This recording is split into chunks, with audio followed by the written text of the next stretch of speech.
আল্লাহর নবীর সঙ্গে মোহব্বত যে সাহাবায়ে কেরাম কায়েম করেছিল, নিজের জীবন বিলায় দিল, কিন্তু নবীর মোহব্বত থেকে কোনোদিন পিছপা হয় নাই। হযরতে আবু তালহা রাদিয়াল্লাহর কথা আমরা শুনেছি। হযরতে আবু তালহা রাদিয়াল্লাহু আল্লাহর নবীকে ভালোবাসতেন। বয়সে বড় ছোট ছিলেন।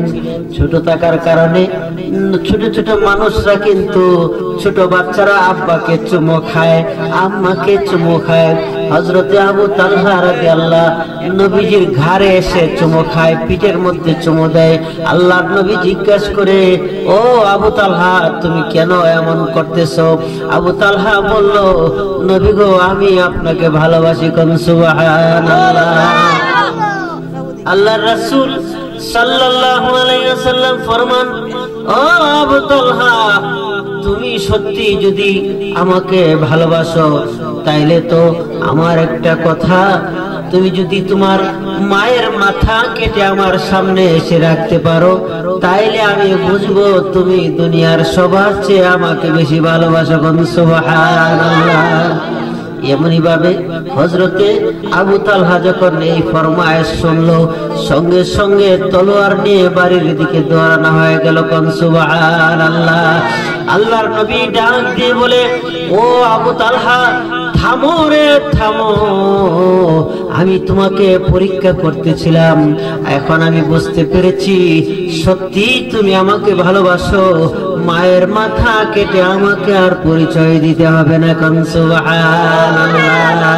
আল্লাহর রাসূল ফরমান, লা ইউমিনু আহাদুকুম হাত্তা কুনা হাব্বা ইলাইহি মিন ওয়ালিদিহি ওয়া ওয়ালাদিহি ওয়ান নাসি আজমাইন। কেউ তোমরা প্রকৃত মুমিন হতে পারবে না যতক্ষণ পর্যন্ত সারা দুনিয়ার মানুষ, এমন কি তোমার পিতামাতা, ভাই বেরাদর, আপনজন চেয়েও নবীকে তুমি বেশি ভালো না বাসো, ততক্ষণ পর্যন্ত তুমি কামেল মুমিন হইতে পারবে না। ইশকে মাহবুবে খুদা হাসিল নেহি,